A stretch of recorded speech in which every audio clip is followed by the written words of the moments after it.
7 types de coups de cœur que tu devrais fuir. Bien sûr, être amoureux est sûrement la meilleure sensation au monde. Mais parfois, cela peut aussi tourner au vinaigre. Donc, quels sont les coups de cœur toxiques et que peux-tu faire pour soit les éviter, soit trouver comment les convertir en belle histoire d'amour ? Eh bien, je vais te donner quelques réponses. Mais avant d'en apprendre plus sur les romances destructrices, n'oublie pas de t'abonner et d'activer la cloche des notifications pour nous rejoindre du côté sympa de la vie. Numéro 1. Craquer pour quelqu'un qui n'est pas disponible. Je t'aime. On ne choisit pas de qui l'on tombe amoureux. Mais parfois cela part très mal dès le début, surtout quand on tombe amoureux d'une personne dont le cœur est déjà pris ailleurs. Dans cette situation, on peut même être sûr que l'issue sera forcément compliquée. Te laisser aller à tes sentiments est sûrement une mauvaise idée car cela ne fera que ruiner la vie des autres et te rendre malheureux. Attendre que ton coup de cœur devienne célibataire n'est pas non plus une option. Après tout, il n'est jamais sain de mettre sa vie sur pause pour quelqu'un d'autre. Donc la meilleure chose à faire, c'est de passer à autre chose le plus rapidement possible. Plus facile à dire qu'à faire, je sais, mais il faut bien sortir de cette situation, non ? Coupe les ponts avec la personne, définitivement. Parle à quelqu'un de tes sentiments ou essaie de les exprimer de manière créative. Les amis, les passions et les nouvelles expériences t'aideront à tourner cette page. Numéro 2. Être obsédé par ton coup de cœur. Réponds honnêtement à cette question. Est-ce que tu accompagnes ton coup de cœur partout ? Est-ce que tu le surveilles sur les réseaux sociaux ? Si tes réponses sont affirmatives, tu devrais faire attention, car ce sont des signes classiques que tu deviens totalement obsédé par cette personne. Quand tu tombes amoureux, tu deviens facilement accro à ton partenaire et tu trouves tout ce qu'il fait extraordinaire. Cependant, il est très simple de franchir la limite entre adoration et obsession. À ce stade, la relation est vouée à l'échec, c'est clair. Lorsque quelqu'un est obsédé par ta personne, c'est un compliment au début, mais après cela devient vite perturbant et flippant. Donc, si tu veux vraiment être avec cette personne, il faut te libérer de cette obsession. Bloque les pensées obsessionnelles, éloigne-toi de tout élément déclencheur et essaie de t'occuper avec autre chose. Ce sera difficile, je ne vais pas te mentir, mais tu te sauveras de ce pétrin, et peut-être même que tu sauveras carrément la relation. Numéro 3. Flasher sur quelqu'un qui te traite mal. Une relation romantique devrait être une source de joie, d'amour et de bienveillance. Si ton partenaire te rabaisse dès qu'il en a l'occasion, ce n'est vraiment pas un schéma positif. Au fond de toi, tu le sais aussi. Malheureusement, peu importe à quel point tu aimerais que ce soit le cas contraire, les gens comme ça ne changent pas. Ton partenaire peut te dire que cela n'arrivera plus, mais ce ne sera jamais le cas. Tu as 2 options ici. Rester et laisser l'amour te détruire complètement, ou rassembler tes forces et partir aussi vite que possible. Rappelle-toi que tu mérites quelqu'un qui te fasse vivre un conte de fées, et non pas un cauchemar sans fin. Numéro 4. Avoir le béguin pour quelqu'un alors que tu es en couple. Tu penses qu'avoir le béguin pour quelqu'un qui est en couple, c'est mal ?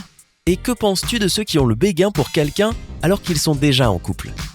Eh oui, cela arrive plus souvent qu'on ne le pense. Nous avons tous des petits coups de cœur ici et là, mais si cela t'arrive alors que tu n'es pas célibataire, cela pourrait indiquer que tu n'es pas totalement engagé envers ton partenaire, ou que la situation est instable.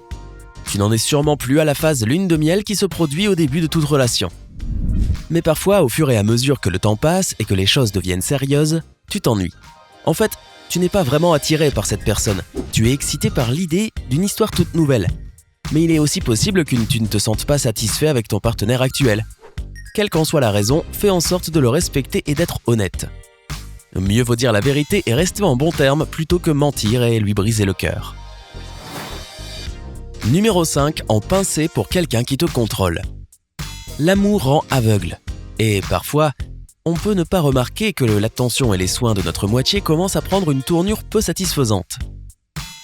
Si tu constates que ton partenaire devient suspicieux sans raison, qu'il essaie de prendre des décisions pour toi ou qu'il te limite dans ce que tu fais, fais attention car il se pourrait que ce soit un maniaque.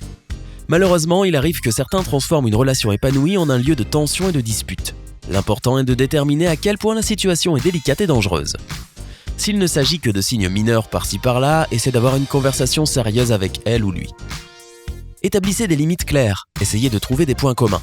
Mais si votre relation va de mal en pis, il est temps d'y mettre un terme et de chercher de l'aide. Même si un couple peut traverser des tensions parfois, il ne devrait jamais être basé sur le pouvoir et la peur. Si c'est le cas pour toi, fuis et ne reviens surtout pas en arrière. Numéro 6.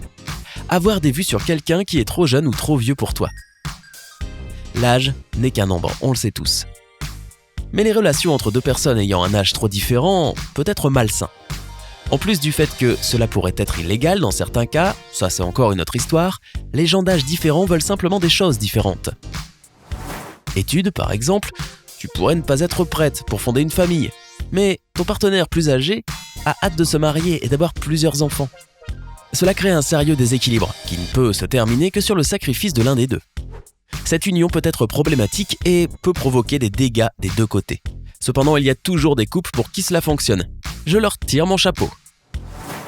Numéro 7. S'amouracher d'une célébrité. Tomber follement amoureux d'une célébrité peut sembler être une phase classique de l'adolescence. Mais en fait, figure-toi que beaucoup de gens dans la vingtaine ou la trentaine vivent encore cette expérience. Et ce genre de coup de cœur craint pour une raison évidente. Il n'a presque aucune chance d'aboutir sur une relation sentimentale réelle. De plus, tu t'amourages de quelqu'un que tu ne connais pas. Ce qui veut dire que tu es amoureux d'une image que tu as toi-même créée dans ta tête, et non pas d'une vraie personne. De plus, être dans une telle posture d'idole ne fait qu'anéantir tes chances de développer une connexion pure et équilibrée avec quelqu'un d'autre. Penses-tu vraiment que te dévouer corps et âme à une célébrité est une bonne chose à faire ?